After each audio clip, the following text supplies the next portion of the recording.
Yang terhormat Ibu Kepala SDN Kedungdowo, yang kami hormati Bapak Ibu Guru SDN Kedungdowo yang berbahagia.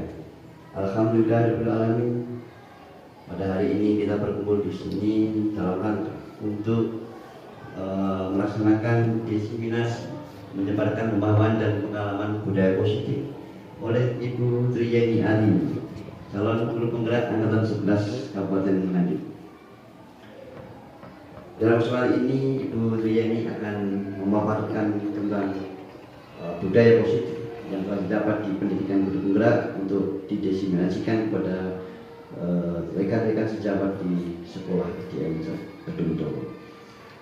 Untuk memulai acara ini, marilah kita berdoa agar kegiatan ini berjalan lancar dan bisa barokah untuk kita semua.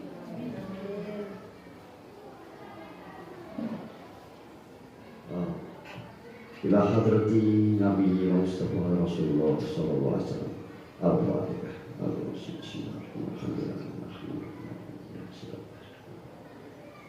Allahumma sholli ala sayyidina Muhammad wa ala ali sayyidina Muhammad walhamdulillahirabbil alamin. Ya Allah yang Maha Segalanya, ya Allah, berkatilah kegiatan ini, ya Allah. Berikanlah kelancaran dalam kegiatan ini, ya Allah. Semoga kegiatan ini berjalan dengan lancar, barokah, dan bisa mendapatkan ilmu yang bermanfaat untuk kami dan anak-anak didik kami, ya Allah. Berkenanlah doa-doa kami, ya Allah. Semoga Engkau kabulkan doa kami. Rabbana zalamna anfusana wa lam taghfir lana wa tarhamna lanakunanna minal khasirin. Rabbana hab lana min ladunka rahmatan. Rabbana atina fid dunya hasanah wa fil akhirati hasanah wa qina adzabannar. Subhana rabbika rabbil izzati amma yasifun walhamdulillahirabbil alamin. Untuk selanjutnya kami persilakan untuk Ibu Kepala Sekolah untuk membuka acara ini. Waktu dan tempat disilakan. Jam pelajaran ke-6 telah selesai. Mohon perhatian. Bismillahirrahmanirrahim. Assalamualaikum warahmatullahi wabarakatuh. Yang saya hormati Bapak Ibu Guru SDN Kedungdowo, di siang hari ini kita akan melaksanakan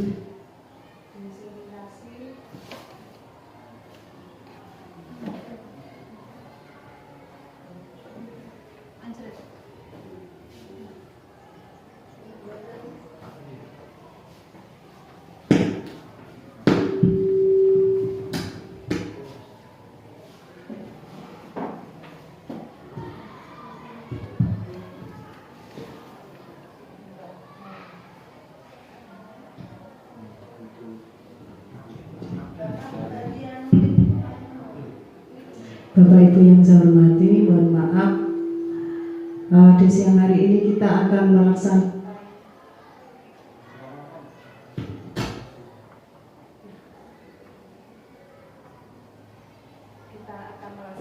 diseminasi budaya positif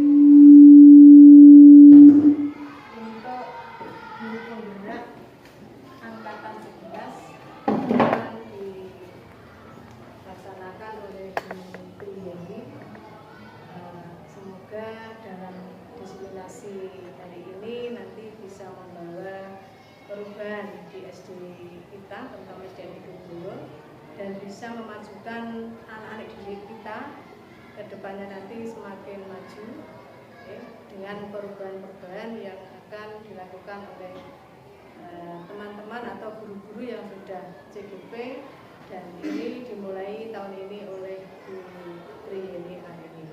Untuk itu saya cukupkan sekian dulu, monggo nanti ini dilanjutkan untuk diskusinya. Saya akhiri dengan siratal mustaqim. Wassalamualaikum warahmatullahi wabarakatuh.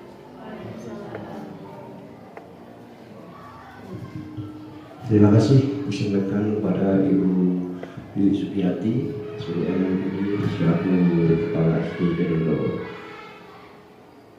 Baik teman-teman dan rekan-rekan sekalian, mari kita ikuti bersama diseminasi tentang budaya positif yang akan disampaikan oleh Ibu Triyeni Alini. Untuk silakan.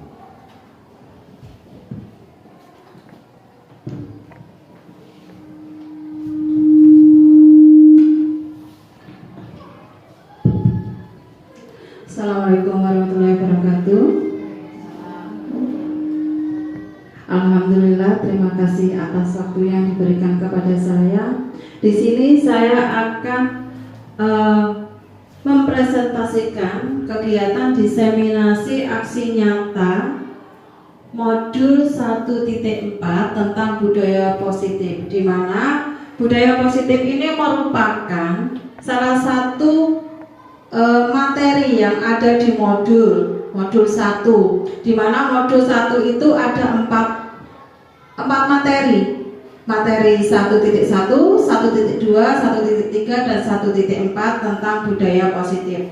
Budaya positif di sini akan kami diseminasikan kepada Bapak Ibu guru SDN Kedungdowo. Semoga dengan budaya positif nanti kita bisa lebih mengerti, memahami, dan memberikan kegiatan yang baik kepada siswa-siswi kita. Tujuan diadakannya diseminasi aksi nyata 1.4 budaya positif dikarenakan yang pertama, untuk meningkatkan pengetahuan dan pemahaman budaya positif, di mana kita selama ini belum begitu paham tentang budaya positif itu yang seperti apa. Terus yang kedua, untuk membentuk motivasi intrinsik dan ekstrinsik pada murid dengan pembuatan keyakinan kelas atau sekolah. Sedangkan konsep inti budaya positif itu, yang pertama, dilakukan adanya disiplin positif, terus ada juga kebutuhan dasar manusia, ada perubahan paradigma belajar, nilai-nilai kebajikan, posisi kontrol guru, segitiga restitusi, motivasi perilaku manusia, dan keyakinan kelas. Pada pembelajaran dengan paradigma baru merupakan pembelajaran yang dirancang dengan pembelajaran berdiferensiasi sesuai dengan kebutuhannya untuk mewujudkan profil pelajar Pancasila, di mana profil pelajar Pancasila itu ada bernalar kritis, kreatif, bergotong royong, berkebinekaan global, mandiri, dan apa Bapak Ibu?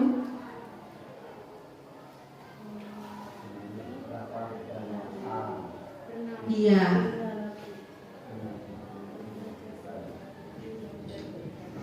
Belum Pak, belum. Nah, di sini ada pembelajaran dengan paradigma baru merupakan pembelajaran yang dirancang dengan pembelajaran berdiferensiasi. Maksudnya pembelajaran berdiferensiasi ini kita itu mempunyai begitu banyak murid dengan yang mempunyai karakter masing-masing. Nah, materinya harus berdiferensiasi. Kita harus memberikan materi sesuai kebutuhan siswa. Karena siswa yang satu dan yang lainnya itu berbeda. Nanti ada siswa yang kurang pintar, ada siswa yang pintar. Nanti digolongkannya seperti itu, Bapak Ibu. Lanjut. Kadang kita juga ada miskonsepsi tentang teori kontrol. Teori kontrol yang pertama, ilusi guru itu mengontrol muridnya. Dan yang kedua, ilusi bahwa kritik dan membuat rasa bersalah mampu menguatkan karakter. Yang ketiga, ilusi bahwa semua penguatan positif efektif dan bermanfaat. Sedangkan yang terakhir, ilusi bahwa orang dewasa berhak memaksa. Terkadang kita selalu menggunakan cara-cara seperti ini saat kita berada di kelas. Nggih, terus? Iya, seperti itu. Kadang kita memaksa anak. Kita itu pinginnya kita itu anak biar nurut sama kita, biar bagus. Padahal itu adalah kita memaksa. Itu tidak boleh. Terus kadang kita juga membuat anak itu merasa bersalah walaupun anak itu melakukan kesalahan.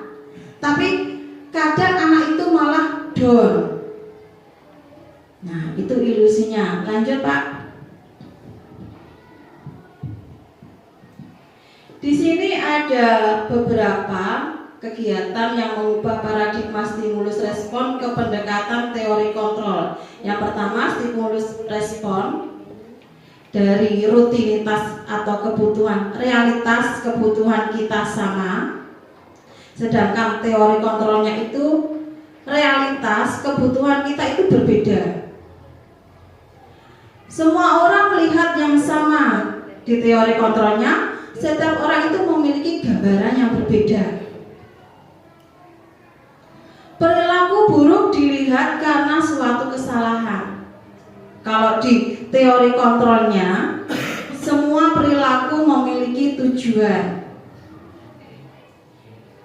Stimulus responnya, orang lain bisa mengontrol saya, sedangkan teori kontrol hanya Anda yang bisa mengontrol diri Anda sendiri.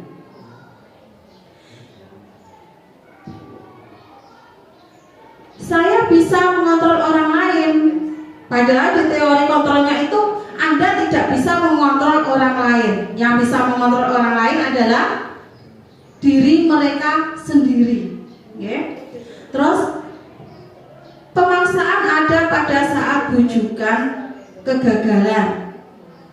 Padahal di teori kontrolnya itu kolaborasi dan konsensus menciptakan pilihan-pilihan baru. Dan yang terakhir di stimulus respon, model berpikirnya itu menang dan kalah. Sedangkan kalau di teori kontrol itu model berpikirnya menang dan menang. Lanjut Pak. Nah, di sini dibahas tentang disiplin positif. Bahwa disiplin itu berasal dari kata disiplina, yang artinya belajar disiplin mengacu pada disiplin diri yang memiliki tanggung jawab terhadap apa yang ditindakannya sesuai nilai-nilai yang diyakini. Sedangkan disiplin positif adalah salah satu cara penerapan disiplin untuk menunjukkan kesadaran peserta didik tanpa imbalan, penghargaan atau hukuman. Nah, di sini kita sebagai pendidik, tujuan kita adalah menciptakan anak-anak yang memiliki disiplin diri, sehingga mereka bisa berperilaku dengan mengacu pada nilai-nilai kebajikan universal dan memiliki motivasi intrinsik. Nah, di sini diterangkan bahwa disiplin positif itu kita itu menunjukkan kesadaran kepada peserta didik tanpa imbalan, penghargaan atau hukuman. Jadi sebenarnya kalau kita terlalu menghukum siswa itu juga tidak baik, itu salah. Nanti akan diterangkan di segitiga restitusi.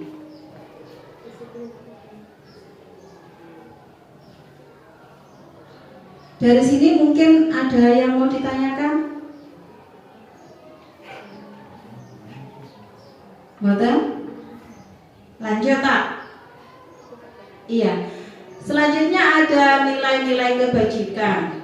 Nilai-nilai kebajikan adalah nilai-nilai yang diyakini, karena nilai-nilai tersebut bersifat universal dan lintas bahasa, suku, bangsa, agama maupun latar belakang.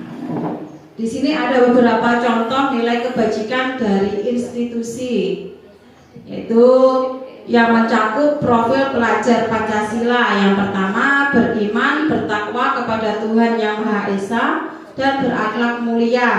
Yang kedua, mandiri. Yang ketiga, bernalar kritis. Yang keempat, berkebinekaan global. Yang kelima, bergotong royong. Dan yang keenam adalah kreatif. Lanjut Pak Cu. Okay.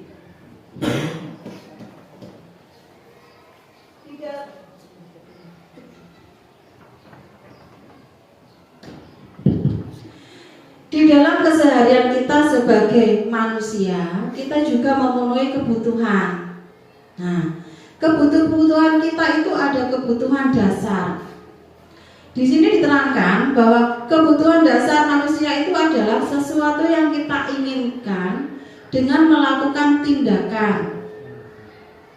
Jadi tindakan kita memiliki tujuan tertentu. dan semua usaha terbaik yang kita lakukan adalah dalam rangka supaya kebutuhan dasar kita terpenuhi. Jadi setiap apa yang kita lakukan, kita itu mempunyai tujuan. Lanjut Pak Su. Di dalam kebutuhan dasar manusia itu ada 5 hal. Yang pertama, kebutuhan untuk bertahan hidup, kebutuhan untuk mendapatkan kasih sayang dan rasa diterima, kebutuhan akan penguasaan, kebutuhan akan kebebasan, dan kebutuhan akan kesenangan. Di mana kebutuhan untuk bertahan hidup itu kita memerlukan makanan, pakaian, tempat tinggal, keamanan, dan juga kesehatan dalam mempertahankan hidup.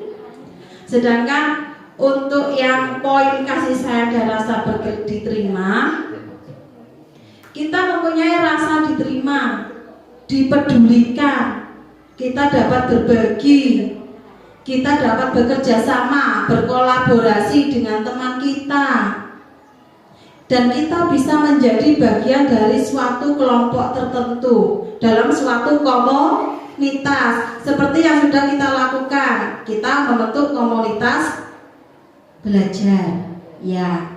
Nah, itu salah satu kebutuhan kita, yaitu kita mendapatkan kasih sayang dan rasa diterima. Sedangkan di poin penguasaan, di mana di sini membahas tentang harga diri, keinginan untuk dianggap, memimpin, berprestasi, diakui dan didengar. Nah, di sini diterangkan bahwa kita itu mempunyai keinginan untuk dianggap, oh inilah saya bisa memimpin, saya bisa berprestasi, saya mempunyai pendapat yang bisa didengarkan oleh teman-teman saya bisa berperan, sehingga saya diakui bahwa saya adalah merupakan salah satu anggota komunitas. Dan selanjutnya di kebebasan. Di kebebasan di sini diterangkan tentang rasa mandiri, memiliki pilihan, mencoba hal baru, mampu mengendalikan arah dirinya. Nah, di sini yang paling penting adalah mampu mengendalikan arah dirinya. Seperti yang dibahas yang tadi, bahwa orang yang bisa mengontrol dirinya itu adalah siapa tadi? Dirinya sendiri. Kita sebagai teman tidak bisa mengendalikan teman kita, tidak bisa mengendalikan pribadinya. Hanya orang tersebut yang bisa mengendalikan dirinya. Terakhir yaitu kebutuhan untuk mendapatkan kesenangan, seperti saat bermain dengan temannya, seperti anak kelas 1 sampai kelas 6, bahkan sampai SMA. Cenderung mereka itu kalau di dalam kelas masih mengikuti, masih suka bermain. Itu juga tidak bisa kita larang, karena mereka juga mempunyai hak dasar, yaitu ingin mendapatkan kesenangan. Selanjutnya, mereka juga mempunyai rasa humor, mempunyai rasa antusiasme. Ada juga senang diwujudkan dengan tertawa. Nah, seperti ya. Kalau kita hak kesenangan kita ditutupi, tidak boleh dilakukan oleh orang lain, berarti kita belum bisa mendapatkan kesenangan kita. Nah, seperti itu. Lanjut Pak Cuk. Di sini ada motivasi perilaku manusia. Jadi setiap kegiatan manusia itu Dilakukan yang pertama karena untuk menghindari ketidaknyamanan atau dia takut mendapatkan hukuman. Contohnya anak kecil, anak kelas 1 sampai kelas 6 kita beri tugas. Yang pasti mereka akan berusaha untuk mengerjakan tugas.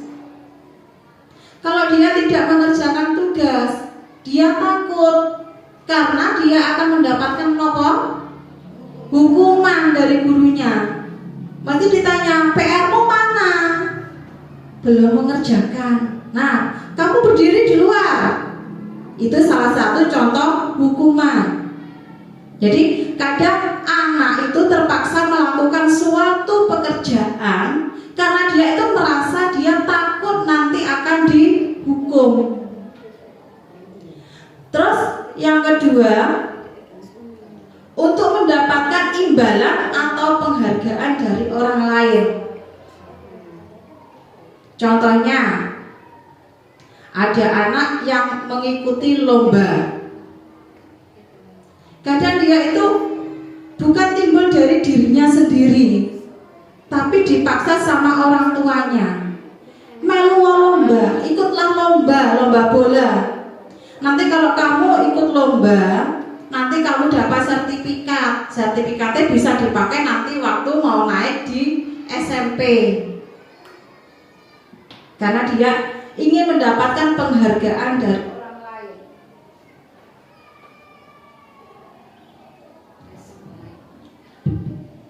Selanjutnya, ada juga yang untuk menjadi orang yang diinginkan dan menghargai diri sendiri sesuai nilai yang dipercaya. Jadi kadang mereka itu melakukan suatu kegiatan berdasarkan rasa yang ada di dirinya sendiri tadi.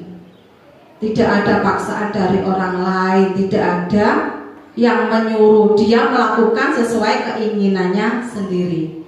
Lanjut.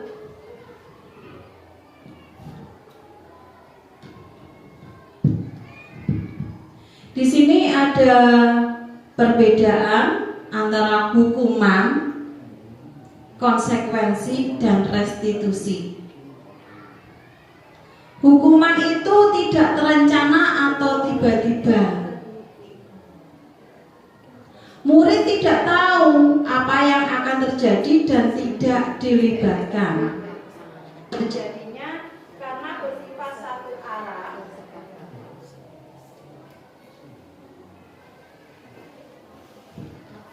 Berupa fisik maupun psikis. Sedangkan kalau konsekuensi itu sudah terencana dan disepakati. Konsekuensi di sini contohnya adalah keyakinan kelas. Terus murid tetap dibuat tidak nyaman karena adanya konsekuensi. Konsekuensi itu dilakukan karena berdasarkan suatu data. Dan kegiatan gurunya itu senantiasa memonitor murid. Sedangkan pada restitusi itu proses menciptakan kondisi bagi murid untuk memperbaiki kesalahan mereka. Yang kedua, proses kolaboratif yang mengajarkan murid untuk mencari solusi untuk masalah mereka. Tanpa kita sadari, kita itu sudah melakukan kegiatan restitusi. Ya. Contohnya, saat ada anak melakukan suatu kesalahan, kita panggil. Ayo ikut Bu Yeni, ikut Bu Eni ke ruang guru. Nah, nanti anaknya ditanya, itu masuk kegiatan restitusi. Lanjut. Di sini ada 5 posisi kontrol guru. Di mana yang pertama yang sering kita lakukan yaitu sebagai penghukum. Tanpa kita sadari kita menghukum siswa. Terus yang kedua itu pembuat merasa bersalah. Kita bisa menjadi teman, kita sebagai pemantau, dan kita sebagai manajer. Lanjut. Ini ada video, mohon Bapak Ibu untuk menyimak.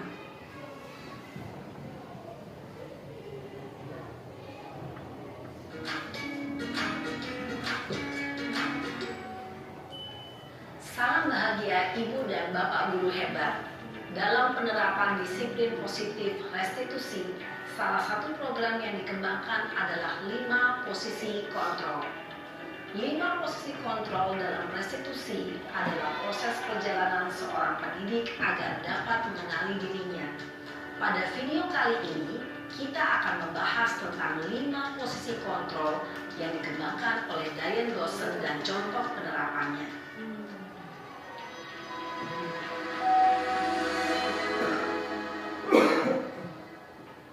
5 posisi kontrol itu adalah 1. Posisi penghukum, 2. Posisi pembuat rasa bersalah, 3. Posisi teman, 4. Posisi pemantau atau monitor, dan 5. Posisi manajer.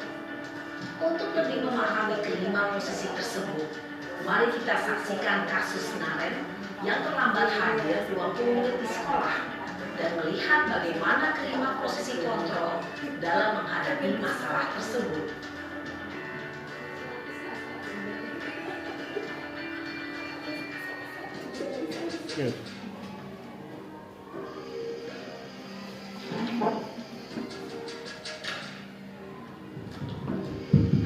Ceritanya ini ada anak yang terlambat datang ke sekolah. Selamat pagi, Bu. Selalu terlambat. Kamu deh, pasti terlambat. Maaf, Bu. Saya Apa? Apa coba? Alasan kamu apa lagi? Kapan sih kamu tidak terlambat? Malas sekali ya kamu jadi anak. saya Dasar pemalas. Gak kapok-kapok sih kamu.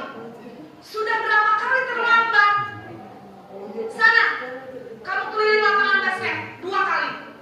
kenapa saya harus keliling lapangan basket, Bu? Kenapa? Kamu melawan ibu? Berani-beraninya jawab. Sudah terlambat, masih berani jawab pula. Sekarang, keliling lapangan basket 5 kali sekalian. Biar kapok. Cepat. Pergi sana ke lapangan basket.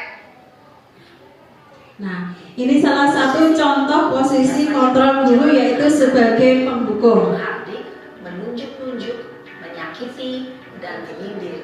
Hukuman bisa berupa fisik maupun psikis. Ibu dan Bapak guru hebat, dampak yang terjadi pada murid ketika guru berada pada posisi penghukum.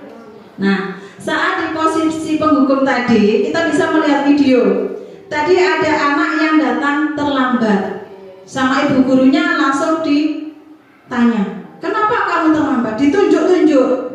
Nah, ini merupakan salah satu bahwa kontrolnya ibu guru tadi sebagai penghukum. Terus dibuktikan juga bahwa anak tadi disuruh mengelilingi lapangan basket 2 kali. Lanjut, Pak Cuk. Adalah murid cenderung akan memberontak, bahkan menyimpan dendam.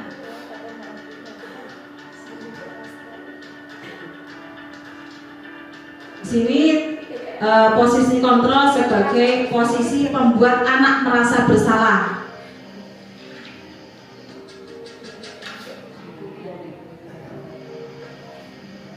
Naren!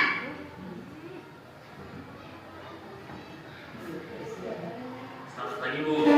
Naren! Kamu kenapa terlambat lagi, nak? Anaknya tiap hari terlambat. Naren, kamu senang ya bikin ibu susah ya? Kalau kamu terlambat lagi, nanti ibu yang ditegur bapak kepala sekolah, nak. Disangka ibu tidak bisa membina kamu. Duh, gimana ini? Maaf, Bu. Duh, Gusti Naren. Kamu suka ya kalau ibu ditegur bapak kepala sekolah? Terus, sekarang ibu harus tulis apa ini di buku absen? Ini kamu sudah sering terlambat loh. Bu. Maaf sekali. Ya sudah, lain kali jangan bikin ibu susah lagi ya nak ya. Ibu tidak akan kuat lagi kalau kamu begini terus. Bisa jantungan kalau ibu tegur bapak kepala sekolah. Sana cepat ke kelas. Maaf ya Bu. Maaf sekali. Nah, posisi membuat rasa bersalah. Nah, di posisi merasa bersalah, tadi diperlihatkan si Daren datang terlambat lagi. Dan ibu gurunya itu menyapanya dengan suara yang datar, lembut atau dengan keras? Dengan nada tinggi, nada keras. Nah, terus si Daren tadi ditanya, kamu kenapa kok terlambat lagi? Setiap hari kok terlambat? Di posisinya pembuat merasa bersalah itu, beliau mengatakan, apakah kamu nggak kasihan sama ibu? Kalau ibu ini nanti jantungan, karena sering dipanggil sama ibu kepala sekolah, karena kamu. Nah, kamunya ini yang membuat Daren itu merasa bersalah. Oh, nanti kalau guru saya dipanggil sama ibu kepala sekolah itu karena kesalahan saya. Jadi si Daren tadi terus merasa down. Paham ya? Oke, lanjut. Berbicara dengan nada tenang, cenderung lembut. Namun kata-kata yang diutarakan membuat murid merasa menjadi orang yang gagal, memandang dirinya sendiri, merasa tidak berharga, dan tidak sanggup membahagiakan orang lain. Ketika guru mengambil posisi membuat rasa bersalah, murid akan menganggap dirinya yang bersalah dan ia akan menyimpan emosi negatif tersebut di dalam dirinya. Di sini posisi guru sebagai teman.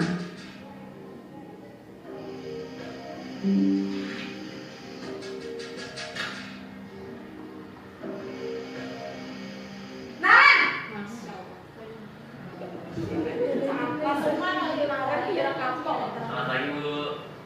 Wah, sudah jam berapa ini nak? Terlambat lagi ya sayang. Iya Bu. Habis ibu saya lupa membangunkan saya Bu. Kamu malah menyalahkan ibu kamu. Kamu bukannya anak yang larinya paling kencang. Kok terlambat sih? Iya Bu. Saya memang terlambat bangun tadi. Jadi biarpun saya lari kencang, tetap gak kekejar Bu. Ya sudah sana. Nanti lain kali larinya lebih kencang lagi ya. Biar gak terlambat lagi. Bikin senang ibu. Demi ibu. Bisa kan? Bisa lah Bu. Ya sudah sana masuk kelas. Ibu beresin urusan absen kamu. Kamu ini ada-ada saja. Dalam posisi teman, guru berbicara dengan nada suara ramah, akrab, cenderung bersenda gurau untuk menjaga suasana tetap santai. Murid akan merasa senang, aman, dan akrab dengan guru. Identitas yang tercipta adalah identitas sukses atau berhasil. Namun, perlu diingat, karena ini masih dorongan eksternal, maka ada faktor ketergantungan dari murid kepada orang tertentu. Di sini guru absennya, sehingga di lain waktu murid bisa berperilaku baik, namun hanya kepada orang-orang tertentu saja. Nah, di posisi sebagai teman, kadang kita itu pingin sharing-sharing dengan murid kita. Kadang kita juga merasa ingin tahu ada masalah apa pada murid saya ini. Kok dia itu terlambat? Kok dia itu tidak pernah mengerjakan PR? Kita sebagai teman, menempatkan diri kita sebagai teman. Kadang anak itu kita ajak untuk curhat, kita ajak ngobrol tentang masalahnya. Terus itu bagusnya, yang baik, yang jeleknya itu. Kalau kita melakukan posisi sebagai teman, kadang anak itu merasa tergantung pada diri kita. Oh, aku tidak mengerjakan PR, bu guru juga tidak marah. Aku datang terlambat, guruku juga tidak marah. karena saya dianggap sebagai teman. Malah kadang kalau saya itu terlambat, cuma diberitahu saja, sudah kamu masuk enggak apa-apa, kamu lewat saja sudah. Kadang merasa dilindungi. Iya. Kadang kalau kita, pengalaman kita ya sebagai guru, kalau kita kadang terlalu dekat dengan siswa, kadang siswa itu juga lunjak, manja, ingin diperhatikan. Padahal inginnya kita itu kita bisa berbagi pengalaman kepada siswa, tapi siswa kadang yang bingung mengartikannya. Itu jeleknya. Lanjut Pak.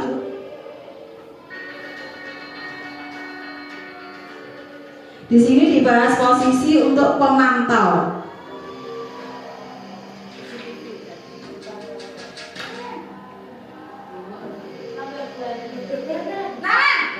Iya, lakonnya tetap Naren.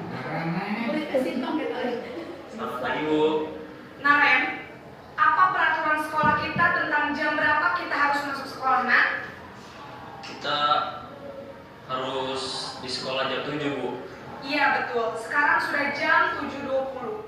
Naren sudah tahu konsekuensinya jika terlambat hadir. Paham Bu, saya harus tinggal kelas pas jam istirahat selama 20 menit. Iya benar, konsekuensinya demikian. Jadi nanti jam 9.30 pas istirahat, kamu harus tinggal di kelas, kerjakan tugas tambahan untuk ketertinggalan kamu, ya? Baik Bu. Posisi pemantau mengandalkan penghitungan atau data untuk mengontrol murid. Guru mengarahkan murid berdasarkan peraturan dan konsekuensi. Seorang pemantau menunjukkan bahasa tubuh dan ekspresi wajah yang datar dan cenderung formal. Stop dulu. Nah, pada posisi pemantau atau monitor, kita hanya bisa memonitor siswa dan mengarahkan ke arah yang baik, tanpa membuat anak itu merasa bersalah, merasa terhukum. Lanjut.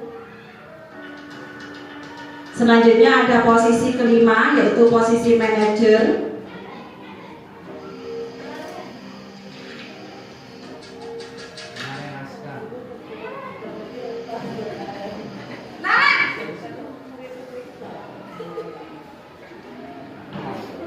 Selamat pagi Bu.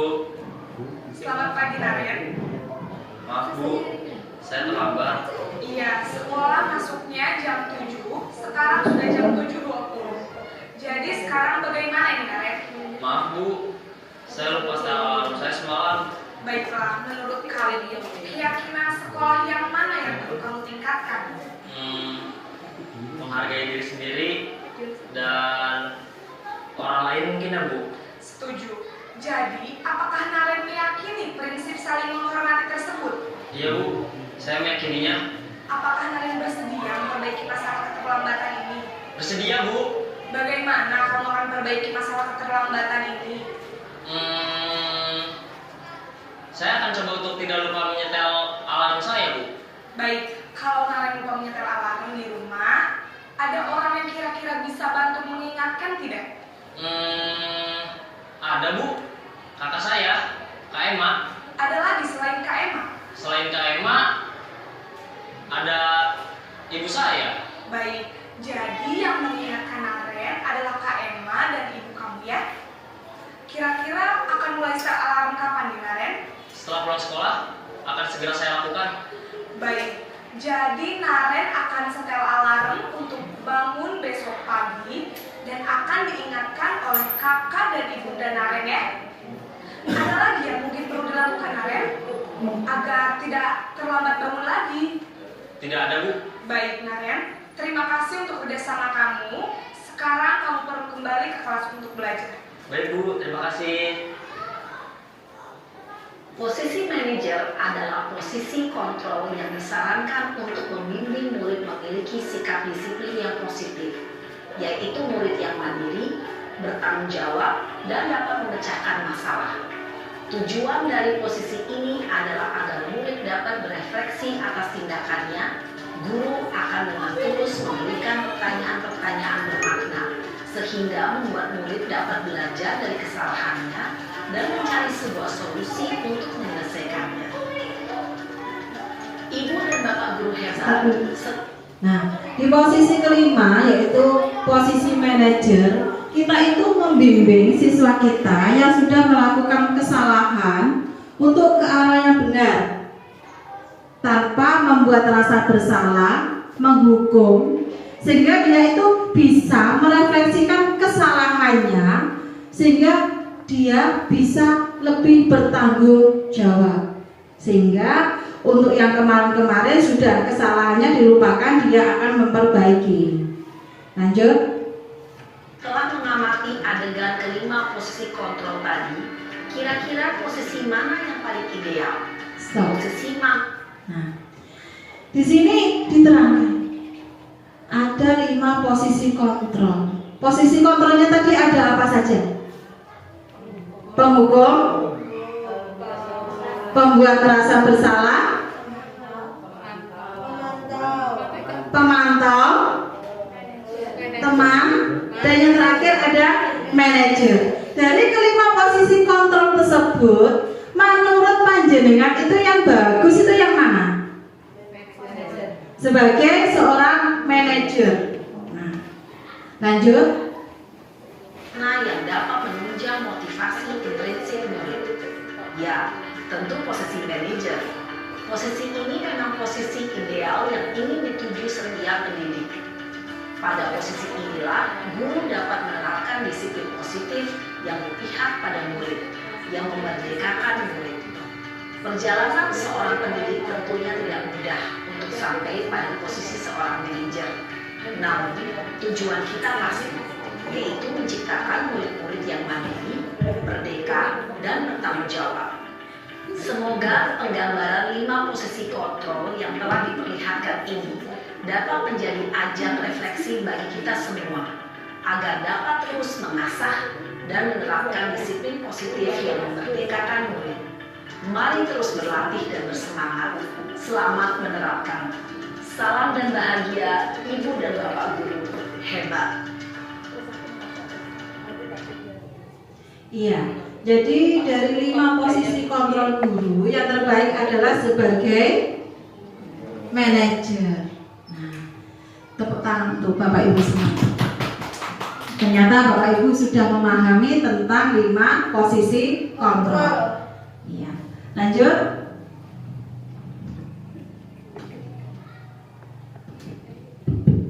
Di sini ada beberapa contoh tentang penerapan 5 posisi kontrol guru. Yang pertama itu sebagai seorang penghukum dan pembuat rasa bersalah, di mana ada suatu kasus, ada seorang anak yang datang terlambat ke sekolah.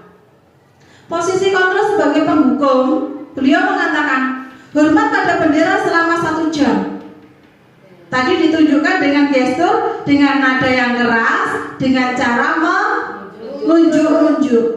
Nah, sedangkan di posisi kontrol kedua, pembuat merasa bersalah, contoh kalimatnya dari ibu guru tadi, berapa kali ibu harus mengingatkanmu, kamu selalu berbuat kesalahan.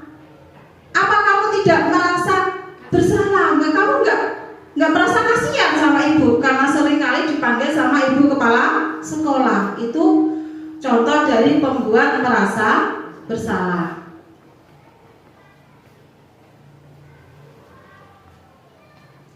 Di posisi kontrol sebagai teman, contoh kata yang diucapkan tadi, ayo ikut bantu ibu, ikuti aturan sekolah.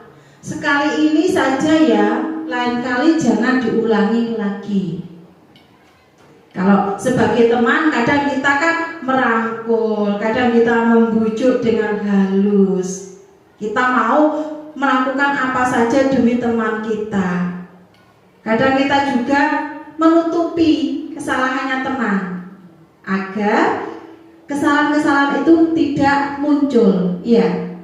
Nah, kadang juga ada penyalahartian kalau posisi sebagai teman. Selanjutnya sebagai pemantau, di videonya tadi diputarkan ada kalimat kamu sudah melanggar, tahu kan konsekuensinya. Nah, itu sebagai pemantau. Lanjut. Sedangkan posisi di manajer, kita mengingatkan, kita merefleksikan pada siswa yang bersalah tadi dengan menanyakan, apa kamu tahu kesalahanmu? Terus kira-kira bagaimana kamu memperbaiki kesalahanmu tadi tanpa membuat anak itu merasa bersalah. Jadi dia akan merefleksikan, oh ternyata saya itu bersalah karena ini, tapi bukan dia merasa bersalah karena dia membuat orang lain itu dipanggil tadi. Terus dia akan memperbaiki lagi kesalahannya dengan rasa bertanggung jawab. Lanjut. Di sini ada keyakinan kelas. Mengapa keyakinan kelas dan bukan peraturan kelas?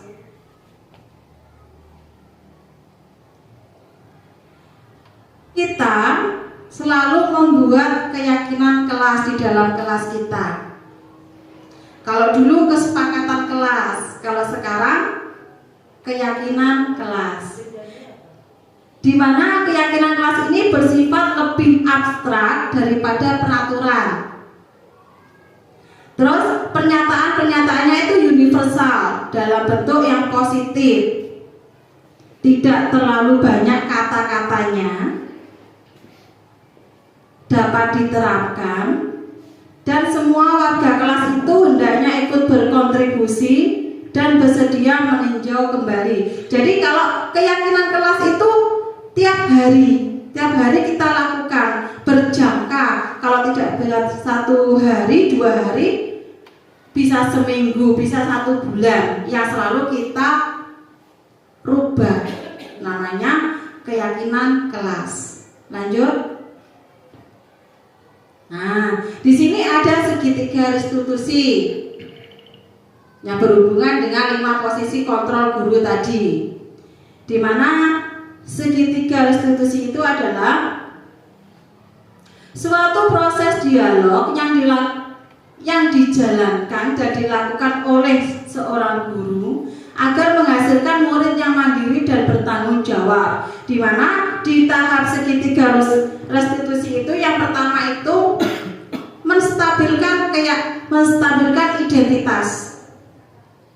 Yang kedua menanyakan keyakinan, dan ketiga adalah validasi tindakan yang salah. Lanjut. Di menstabilkan identitas, berdasarkan prinsip setiap orang itu pasti membuat kesalahan dan bagian dari proses pembelajaran. Bisa menggunakan kata-kata, berbuat salah itu tidak apa-apa. Tidak ada manusia yang sempurna. Saya juga pernah melakukan kesalahan. Kita bisa menyelesaikan ini. Kamu berhak merasa begitu. Lanjut. Di tahap validasi tindakan yang salah, berdasarkan prinsip suatu tindakan berupaya untuk memenuhi kebutuhan tertentu. Kata-katanya, padahal kamu bisa melakukan yang lebih dari ini ya. Kamu pasti punya alasan mengapa melakukan hal itu. Kamu patut bangga pada dirimu sendiri karena kamu telah melindungi sesuatu yang penting buatmu. Yang terakhir, kamu boleh mempertahankan sikap itu jika kamu harus menambahkan sikap yang baru. Lanjut.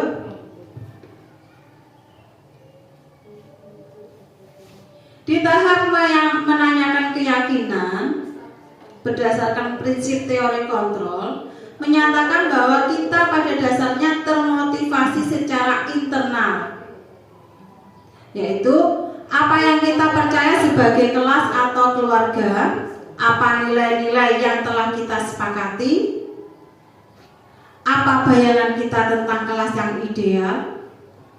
Kamu mau jadi orang yang seperti apa? Nah, itu di tahap menanyakan keyakinan. Lanjut.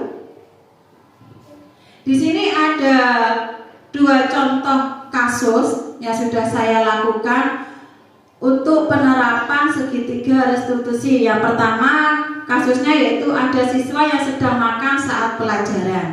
Nah, pada saat pelajaran saya mengajar, ada siswa saya yang melakukan suatu tindakan yang membuat saya sebagai guru itu tidak nyaman. Begitu juga dengan temannya. Terus saya lakukan segitiga restitusi, di mana tadi segitiga restitusi ada 3 tahapan. Yang pertama yaitu apa tadi?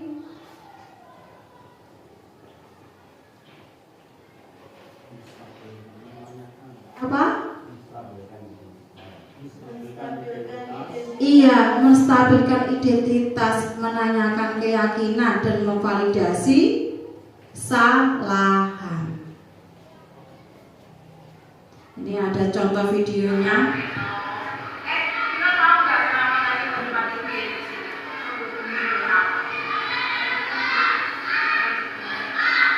Karena makan di kelas. Nah, kira-kira kalau makan di kelas itu kenapa kok dilakukan gitu?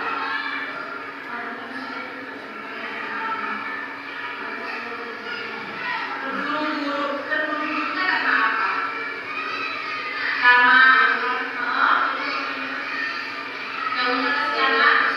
Oh iya. Kalau kesianan kalau dia bermain HP. Ya. Terus Vino.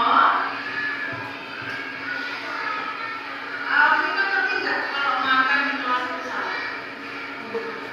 Sama. Seharusnya makan di kelas itu nggak boleh. Terus seharusnya dilakukan saat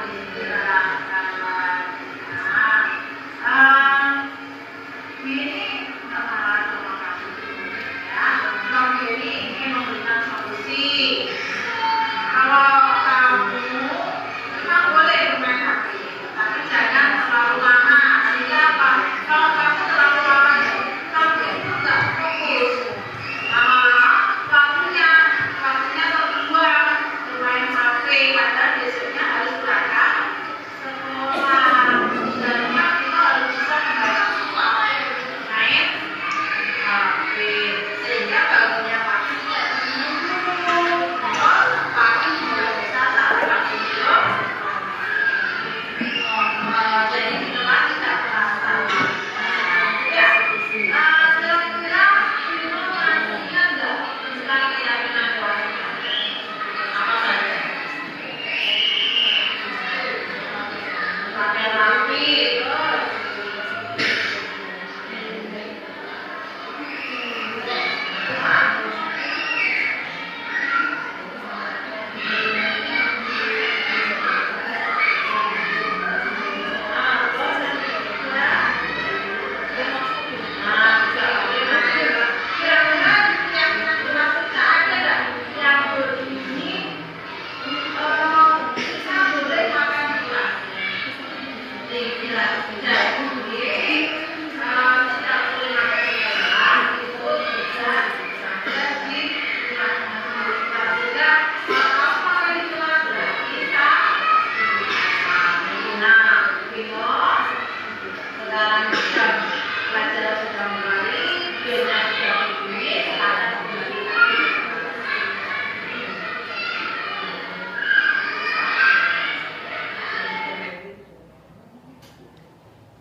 Nah, pada contoh kasus pertama tentang siswa saya yang sedang makan saat pelajaran, saya melakukan tahapan restitusi di mana tahapan pertama yaitu menstabilkan masalah.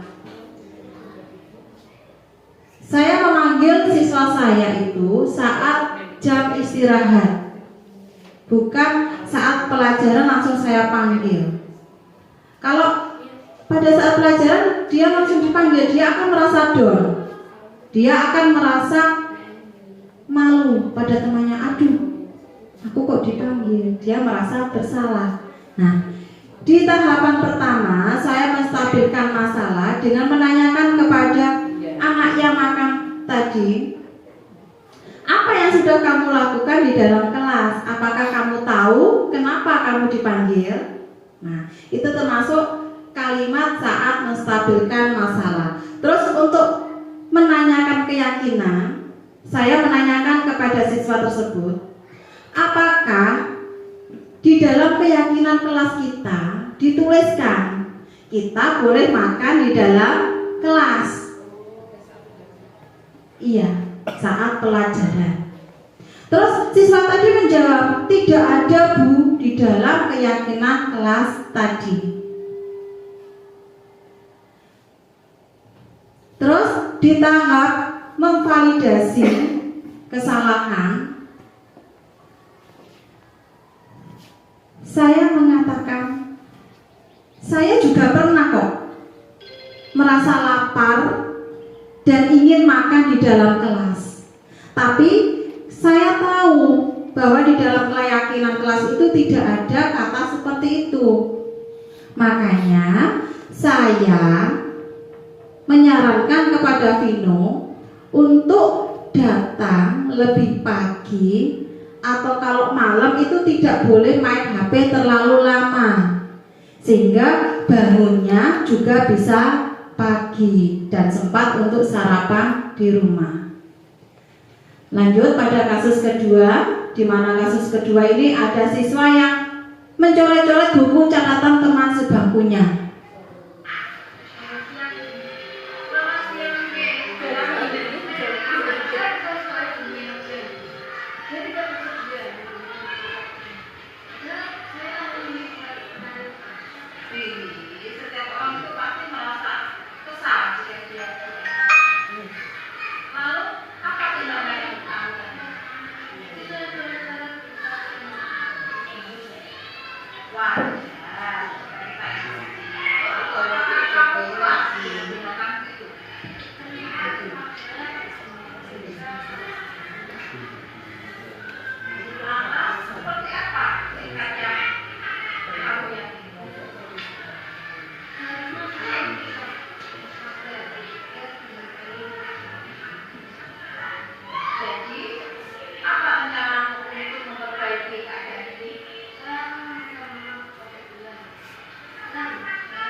Di kasus kedua ini ada seorang siswa saya bernama Billy.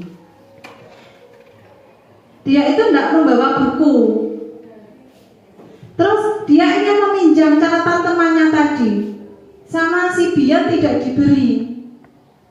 Akhirnya si Billy itu merasa jengkel sama Bian, dicoret-coret bukunya Bian. Nah seperti itu. Terus saya panggil ke ruang guru. Saya tanyakan kepada Billy tentang hal apa yang sudah dilakukan. Di tahap menstabilkan masalah. Terus di tahap keyakinannya saya menanyakan, kalau kamu sudah melakukan hal tadi, apakah kamu itu merasa senang atau merasa apa? Terus si Billy-nya berkata, saya merasa takut Bu, saya merasa bersalah, saya merasa nggak enak hati. Saya merasa takut kalau nanti disuruh mengganti catatannya Bian. Dan di tahap memvalidasi masalah, saya mencoba untuk memanggil Bian dan membicarakan hal terbaik untuk memecahkan masalah tersebut. Akhirnya si Bian itu mau menerima maafnya dari si Billy. Walaupun Billy harus melakukan konsekuensinya, yaitu mengganti tulisannya Bian.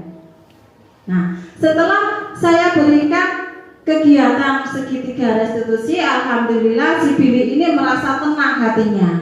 Dia sudah nggak takut lagi. Lanjut Pak Cuk. Nah, videonya satunya. Yang satunya.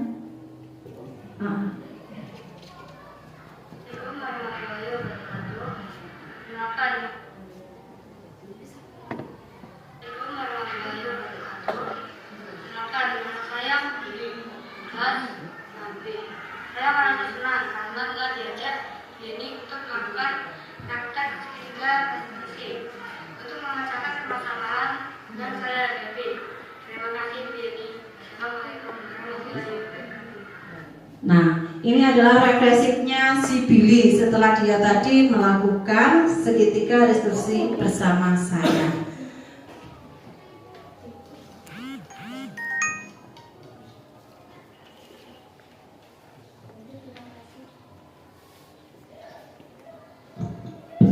Demikian tadi yang bisa saya sampaikan kepada Bapak Ibu pada acara diseminasi aksi nyata modul 1.4. Semoga apa yang telah saya paparkan tadi bisa bermanfaat bagi kita semua, khususnya pada sekolahan kita di SD Kedungdowo. Akhirnya saya akhiri. Wassalamualaikum warahmatullahi wabarakatuh.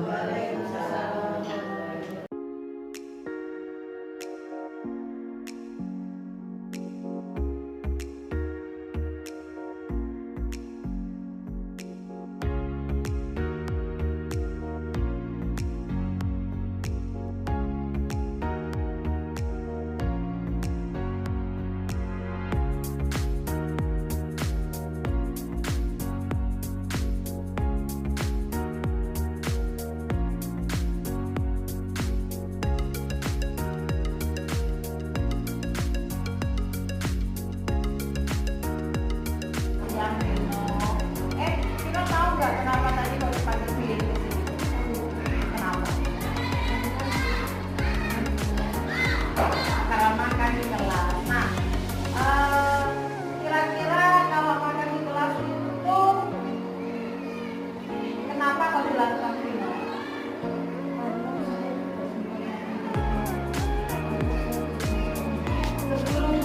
Terburu-burunya karena apa?